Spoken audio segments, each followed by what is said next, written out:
장애인 문화복지신문 제325호 제5면 기사입니다. 광명시 손소리사랑 수화교실 등 노인복지기금 지원 7개 사업 추진. 광명시 시장 박승원은 노인복지기금 사업 지원을 위해 노인복지기금 운영심의위원회의 심의를 거쳐 지역 내 비영리 법인과 노인복지 관련 단체가 신청한 7개 사업을 선정해 추진한다고 24일 밝혔다.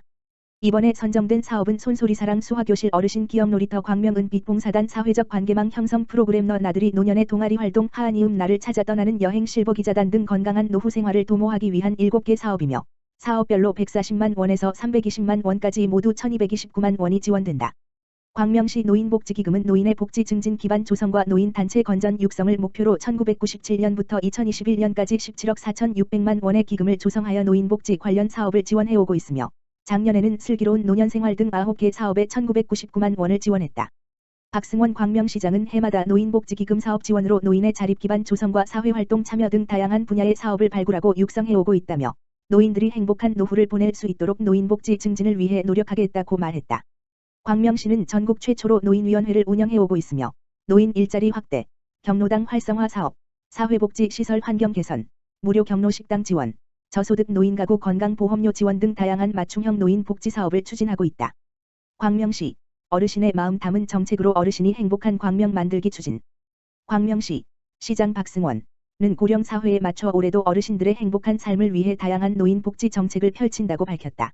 광명시의 노인 인구는 지난해 말 기준으로 전체 인구 29만 2,893명의 14.7%인 4만 3천 명으로 고령 사회로 진입했다.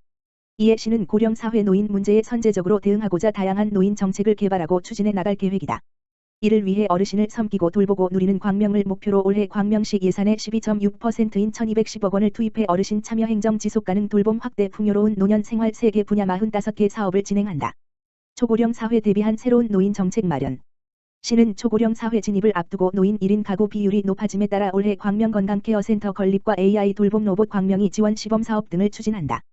광명 건강케어센터는 대한노인회 광명시지회, 보훈의관, 건강생활지원센터 및 체육시설 등이 들어서 노인 공공서비스의 질을 높이고 노인 복지 향상에 기여할 것으로 전망된다.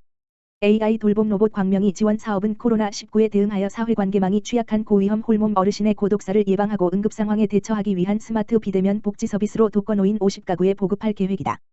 또한 다양하고 전문적인 여가활동 기회를 제공하기 위한 어르신 문화체육 오락, 오.압 사업, 노년의 삶에 대한 긍정적인 인식 함양으로 삶의 질을 향상시키는 어르신 인생노트 사업 등 신규 사업을 추진하여 평생학습을 통한 즐거운 노후를 지원한다. 2022년 광명시 달라지는 노인 복지 혜택. 올해 1월부터 기초연금이 노인 단독가구는 30만 원에서 30만 7,500원으로, 노인 부부는 24만 원에서 24만 6천 원으로 인상됐다. 선정 기준액은 노인 단독가구가 169만 원에서 180만 원으로, 노인 부부는 270만 4천 원에서 288만 원까지로 완화돼 대상이 확대되고, 일하는 어르신이 최저임금 인상으로 수급의 불이익을 받지 않도록 근로소득 기본공제액이 98만 원에서 103만 원으로 상향된다. 또한 만 70세 이상 기초생활보장 수급자, 차상위 계층 어르신의 건강한 삶을 도모하기 위한 경로 목욕 및 이미용 지원 사업은 기존 이용권 7,000원 상당 6매에서 지역화폐 연 5만원로 지원 방식이 변경돼 500여 개의 다양한 업소에서 목욕, 이미용 등의 혜택을 받을 수 있게 됐다. 광명시는 이 외에도 어르신 복지 사각지대 발굴 지원단 운영, 홀몸 어르신 소화기 지원 사업, 취약노인 돌봄 서비스 등 다양한 사업을 통해 어르신의 삶의 질 향상에 기여할 계획이다. 박승원 광명시장은 100세 시대의 맞춤형 복지로 어르신을 섬기고 돌보겠다며 어르신이 행복한 광명시를 만들기 위해 최선을 다하겠다고 말했다. 광주시 사회조사 보고서 발간. 광주시는 시민의 생활과 의식이 어떻게 변화하는지를 조사한 2021년 광주시 사회조사 보고서를 시 홈페이지 통계정보에 게시했다고 21일 밝혔다. 2021 광주시 사회조사 결과에 따르면 정주의식에 대한 만족도는 태어나서 고향이다라는 응답이 13.4%, 태어나지 않았지만 살다 보니 고향 같다는 응답이 46.2%로 조사됐다. 또한 현 거주지에 대한 소속감은 61.8%가 다소 또는 매우 있다고 응답했으며 10년 후에도 거주할 의향이 있다는 응답은 49.4%가 매우 또는 그런 편이다고 답했다. 이는 지난 2017년에 조사한 현 거주지에 대한 소속감 55.8%, 2019년 54.8%보다 크게 증가했다. 반면 현 거주지에 대한 불만족은 29.4%로 나타났으며 주된 이유는 교통 불편이 46.4%로 가장 큰 비중을 차지했다. 일자리 창출을 위한 정책으로는 남녀 및 모든 연령대에서 일자리 발굴 사업 34.5%이라고 응답했다.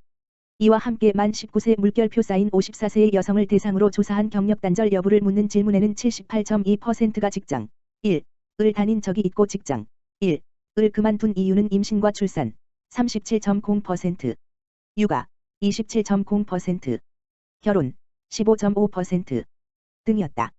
이는 광주시가 사회복지를 위해 우선해야 할 정책으로 출산보육지원 43.0%를 꼽은 것과 맥을 같이 한다고 볼 수 있으며 뒤이어 노인복지사업 확대 33.1%, 국민기초생활수급자 등 요구호 보호사업 14.6%, 장애인복지 확대 7.1% 순이었다. 광주시 미래의 도시 모습에 대해서는 삶의 질이 높아지는 복지도시 40.0%, 교통이 편리한 도시 31.0%, 재해와 범죄로부터 안전한 도시 14.4% 순으로 나타났으며 필요한 문화시설로는 공용운동장, 수영장 등 체육시설이 28.9%, 백화점 등 복합쇼핑센터 28.4%로 체육시설과 쇼핑센터를 가장 원하는 것으로 조사됐다. 보고서의 자세한 내용은 광주시 홈페이지 www.oect.go.kr 정보공개/통계정보에서 확인할 수 있다. 광주시 보육정책위원회 개최. 광주시는 지난 21일 시청 상황실에서 보육정책위원 및 관계자 20여 명이 참석한 가운데 2022년 제1회 광주시 보육정책위원회를 개최했다. 광주시 보육정책위원회는 보육전문가, 어린이집 원장, 보육교사 대표, 보호자 대표, 공익 대표, 관계 공무원 등 다양한 분야의 보육 관련 위원 12명으로 구성됐으며 보육에 관한 각종 정책 사업 보육지도 등에 관한 사항을 심의 의결하는 기능을 한다.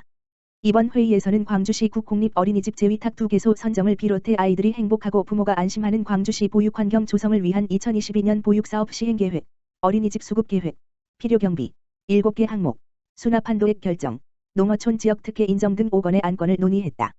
이날 심의 의결된 내용은 6개 분야, 47개 사업, 총 사업비 1,400억 원 규모로 보육사업 확정 장애 전문, 국공립 등을 제외한 신규 어린이집 인허가 제한 민간 가정 어린이집 필요경비 수납한도액을 차량 운행비만 6,000원 인상, 그 외 6개 항목은 21년 수준으로 동결 농어촌 지역 177개소 어린이집의 교사 대 아동 비율 2 물결표 쌓인 4명 증가 특례 인정 등이다. 구리시 구실스토어 미랄구리점과 협업하여 저소득층 한부모 가정 물품 지원. 구리시 시장 안승남은 이랜드재단 대표이사 정영일, 구실스토어 미랄구리점 원장 김정경 과 25일 구리시청 3층 민원상담실에서 저소득층 한부모 가정을 위한 물품 지원 사업 업무 협약식을 진행했다. 저소득층 한부모 물품 지원 사업은 이랜드재단과 구실스토어 미랄구리점이 협업하여 기증 물품을 판매하여 수익금을 활용하여 지역 내 저소득층 한부모 가정의 물품을 지원하는 사업이다. 구실스토어 미랄구리점이 이랜드재단을 통해 기증받은 후원 물품을 판매한 후 나온 수익금을 지역 내 저소득층 한부모 가정 10가구에 매달 5만원씩 연 60만원, 총 600만원을 구리사랑카드로 지원하는 방식이다. 시에서는 적합한 지원 대상자를 추천하고 이랜드재단의 심사를 통해 대상자를 확정할 예정이다. 이랜드재단과 발달장애인 일자리 창출 사회적 기업인 구실스토어 미랄구리점의 물품 기증 및 재판매를 통한 선순환으로 발달장애인 일자리 창출 및 환경보호에 기여한다. 저소득층 한부모 가정 지속 지원으로 한부모 가정의 위기, 긴급 상황을 해소하고 사회적 안정망 구축 효과를 기대할 수 있다.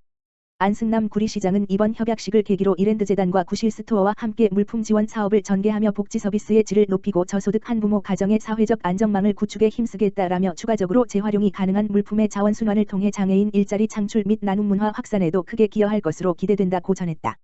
구리시 친절한 가족관계 등록 후속 절차 안내문 제작 배포. 구리시 시장 안승남은 2022년 친절한 가족관계 등록 후속 절차 안내문을 제작하여 2월 23일부터 본청 및 행정복지센터 민원실에 비치할 예정이다. 구리시 민원봉사관은 2020년부터 가족관계 등록 후속 절차 안내문을 제작하여 가족관계 등록 신고 후에는 민원인이 이행해야 할 후속 조치와 행정 절차, 복지 서비스 등을 한눈에 볼 수 있는 안내문을 제작 비치했다. 2020년, 2021년 매해 4,000매 제작 배포했고 2022년에도 변경된 복지 혜택 내용과 안내 전화번호 등을 함께 안내하여 시민들로부터 호응을 얻었다. 안내문에는 출생신고 후 출산지원금, 양육수당, 아동수당, 영유아 보육료 지원 등 사망신고 후 안심상속 원스톱 서비스, 상속재산 처리 절차 등 혼인신고 후 전입신고, 다문화가족 상담 및 지원 이혼신고 후 한부모 가정 지원 및 일자리 상담 및 지원 안내 개명신고 이후에는 각종 신분증 재발급과 명의 변경 등이 수록되어 있다. 안승남 시장은 수요자 중심의 행정서비스 제공을 위해 안내문을 제작하게 되었다. 앞으로도 민원인에게 빠르고 적극적인 행정과 민원인의 다양한 요구에 부응하는 서비스를 창출하여 시민행복을 만들어 나아가겠다라고 전했다.